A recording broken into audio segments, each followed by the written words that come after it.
So Arsenal have won another game of football in the Premier League, and Arsenal fans are again disappointed. So pretty normal stuff going on there with our fan base, but I didn't think this was as disappointing a performance as it was against Wolves, or it has been for quite a while now. But yeah, it was a little underwhelming. We should have scored more goals.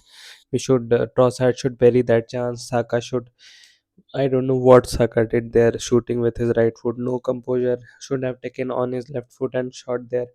But I thought Gyökeres looked positive. I thought Odegaard was excellent in this game.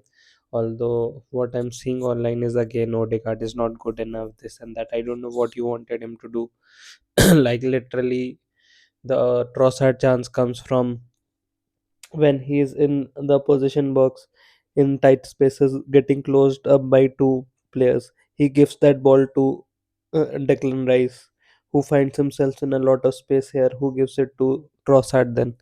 It was Odegaard's cheeky pass, and for that Saka chance also Odegaard created that. Then that ball to Timber, and controlling the whole game, ensuring that we have possession, we have control. We end up with 2.2 xg as compared to 0.2 for Everton. So all these things are not to be taken for granted. How Odegaard simply takes the ball, comes deep, takes the ball, passes, goes ahead and passes, then slowly and slowly he grew into the game, and then he was going past players in these areas. He was taking the ball, he was bluffing them, whatever you call that, and he was going past there, and he was trying to pass in the middle of the pitch. He was trying to pass it to he was not trying to do these simple passes that you say. He was trying to make these runs, he was trying to release players, and he was trying to find people. He was encouraging people sorry, he was encouraging people to make runs, and he was trying to find them. So Odegaard for me was excellent today. I thought Saka was a little underwhelming throughout the game. I didn't think he Mikalenko did pretty well against him. He went past him at the end of the game, but not much from him. I think he had a chance to score a goal as well, and it was underwhelming. Passing wise, one time Bukayo Saka from here went to this position, then entered the box, tried to create a chance. Martin Odegaard again created a chance for Zubimendi as well, who found the post just like Trossard. And that Trossard chance, I think it was more of like his body weight was shifting there, and he was trying to shoot there. So his head was falling too much, and that is why he made an angle which was further than the goal. He should have his body weight should have been this side, and he should have just buried it. Maybe he hit it too well for he shouldn't have hit that so well, but yeah, that was a terrible miss. So was Saka's. And Everton were very deep. They were very content with defending, but when they tried, they had the only chance Everton had to create opportunities was creating chaos on the field, and I don't think they created any chaos for us. Their striker Barry was trying to uh, do something, hold up the ball, but wasn't so successful. He's young. I think why we see a little bit of chaos in our defense is because of Nkapie. I don't rate him. I don't trust him in a physical battle. I feel like he's kind of not at the level where other defenders are. Even a Calafiori playing a left centre back would give me more confidence than what Nkapie does. I would much rather go with Ricardo Calafiori at left centre back and Miles Lewis Kelly at left back. Although Miles Lewis Kelly at left back defensively has also not been at that level, and I see Nwaneri and Miles Lewis Kelly laughing a lot at on the bench. I don't know what is going on with them, but yeah, it looks like a little iffy period for both of them. Both of them are not getting the minutes they would have anticipated after what they did last season. But I think they are still pretty young, and we shouldn't be worrying about kids literally. And for the other stuff, I think Declan Rice wasn't much of a show. Sui Mendy had some iffy moments, I think, but Sui Mendy gives us when a position has two players here. Raya was consistently passing to Zubimendi, and then we were accessing these passes. So that is what Zubimendi plays. Declan Rice is not trustable in that role where he has to receive in tight areas and turn his body, take the ball on half turn, what more knowledgeable people call it. But yeah, I think Raya was magnificent. Raya was absolutely my man of the match. Second would be Odegaard, but Raya was brilliant. So those are the positives to take, that we have a brilliant goalkeeper. Saliba was brilliant for most of it. He had a couple of iffy moments in the second half. That penalty also, I think those are given very frequently. I was expecting them to give that penalty, but they did not give it. And then when we brought in Gabriel Jesus, I love this player. I just want him to be fit. I want him to be fit enough to play 65, 70 minutes consistently, one game a week. We don't need to force him into playing too many minutes, but one game a week, if he plays 60 to 65 minutes, I am very happily benching Gyökeres, who actually wasn't that bad. He takes the ball on half turn. He was in the physical battles. He's adapting to it. Everton Tarkowski is a decent enough challenge to have away from home. So he did well there, got a well deserved penalty for it. And obviously, I'll give Odegaard the assist for it because he obviously handed the ball to Gyökeres for the penalty. So obviously, Odegaard ends up with assist. Doesn't show in my FPL points, but yeah, it is what it is. Emotionally, I know that it was Odegaard's assist. And the rest of it, Calafiori was good, but I think the problem with us is a lot of people are saying that we played so slow in the first half, this and that. Why is that the case? I think Calafiori, when he's given the opportunity to come in these spaces and he enters these spaces, often he has a pass here, but he opposition player is here. Let me use another marker. Consider the opposition player is this and our player is this.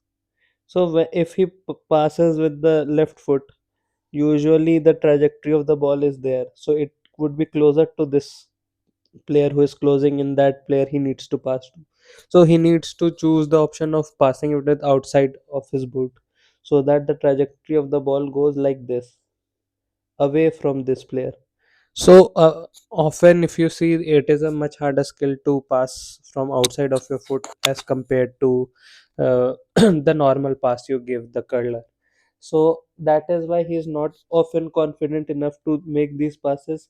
If he had a good right foot, then he would have easily made this pass with his right foot. I don't think he trusts his right foot that often. Even Declan Rice, if you see, it gets a little tough because these sort of passes, when we have space here, and then if we make these passes consistently, we'll find ourselves in good combination plays. If we form triangles here, if we form triangles here, we will find ourselves in very good condition. Like if you see, Gabriel Jesus was getting pressed in a similar zone. He was here, two three players were there. He just made a simple pass to Odegaard, and then Odegaard moved with the ball, passed it to Gyökeres and created, not Gyökeres, Saka or whatever, I forgot what that led to. But those sort of passes in tight areas, in the middle of the pitch, not here, not here, not here, not here, this area of the pitch, passing from our midfielders is often very safe. And I think Declan Rice, I don't think Declan Rice has ever shown the quality to make those tight passes in these spaces. I think Gabriel Jesus can do it, Bukayo Saka can do it, Martin Odegaard can do it, Zubimendi can also do it, but he doesn't choose to do it that often. And this concern I have raised from the start of the season. I've also mentioned that Declan Rice at number 8 is a problem for me. And obviously, Declan Rice went on to do pretty good stuff after that, and we are top of the table. Huge credit goes to him. We defeated Bayern Munich. A huge credit goes to him for us being in the Champions League first place. So a lot of things Declan Rice has been doing well, but this little one aspect of his game that is short of the standard you need for to win it all, to win the biggest prizes. That concerns me a little bit, and that is why we are sometimes on right now often pretty boring to look at. We have prioritized physicality, we have prioritized dual winning ability, we have prioritized I don't know, like we have prioritized athleticism more than the quality on the ball, and I think Manchester City have much more quality on the ball as compared to us. Looking at the table right now, our goal difference as compared to Manchester City is not that good. We are 4 goals behind them, even though if we are 2 points ahead of them, we were 7 points ahead of them. Then we drew one against Chelsea, and then we lost to Aston Villa, and we also drew to Sunderland. So we have given up a lot of ground. I don't think Chelsea are going to chase us. I don't think Aston Villa are going to chase us. It is surely now between Arsenal and Manchester City, and let's see what happens if we compare all the fixtures between these two sides. I think a lot of Arsenal fixtures, hard fixtures like Aston Villa, Liverpool, Manchester United, Sunderland are at home, and even Tottenham away from home is not considered a difficult fixture. I don't consider it a difficult fixture. If you look at Manchester City, they have Sunderland away, they have Chelsea at home, they have Man United away, Tottenham away, Liverpool away. Now, Tottenham away is different for Manchester City as compared to Arsenal, because obviously Tottenham have a grip over Pep Guardiola somehow. That is one of the weirdest things in Premier League football or in football in general, but it is what it is. So if you look at them, they have tough away games. They have a derby away. They have a Tottenham game away. They have a Liverpool game away. Then they have Chelsea, and they have to play Chelsea also. I don't think they have played Chelsea this season. So those fixtures we have played, they have not played. There, something can happen. But at 5 o'clock in the morning, when I'm making this video, I think this is enough of discussion on title race. There is a long way to go, and this is just this is where it all starts. This is where you play the Christmas fixtures and you come out of it, and you see who is at the top of the table with how much of amount of points lead. And often I feel like the one who is at the top at Christmas, not necessarily, obviously there is a stat where Arsenal at Christmas, when they have been top, they have not gone to win the league, but often you see Manchester City picking up, and you have also seen Arsenal pick up in the 23-24 season. So this is the time where you go through the tough phase, be calm, and then go on a run, and then just bulldoze through your way to the title. And that is what Pep Guardiola has set as a standard for the Premier League, and that is what Mikel Arteta will have to live up to. And there is literally no excuses, because today also, if you see, as Eberechi didn't play, Madueke didn't play, and a lot of players like he has signed, he did not rust away from home at Everton. So those things might be concerning, but obviously there is a Carabao Cup game where these players can play, and then we can rotate that way. But yeah, it is a bit concerning. And also, to end this, I don't know why he brought Mikel Merino instead of Odegaard when he knew that we needed control on the ball. Again, a decision that was made where we were 1-0 up, and he made a defensive decision which will push us back only, which will make us lose control of the ball. I don't get it. He literally said in the last press conference that he did not want to go deeper when having a 1-0 lead, but then he brings in Mikel Merino for Martin Odegaard, who was controlling the game pretty well, creating chances, and on counters we were looking like a threat with Martin Odegaard providing those key passes that finds players in space. So I think I don't know why Mikel Arteta does that, and I don't know why he's not playing Eberechi at left wing, which initially was the idea. He started Eberechi on the left wing. That plan has totally gone off, and now he thinks he's a number 10, etc. I don't get it personally. For me, Eberechi should be the left winger with Martin Odegaard at 10, and that should be our front. I think Gabriel Jesus, Eberechi, Bukayo Saka, Martin Odegaard, this front four will actually find its groove, and then we can go on a run if this is our front four. But I don't know if Miguel Arteta will trust Eberechi or not.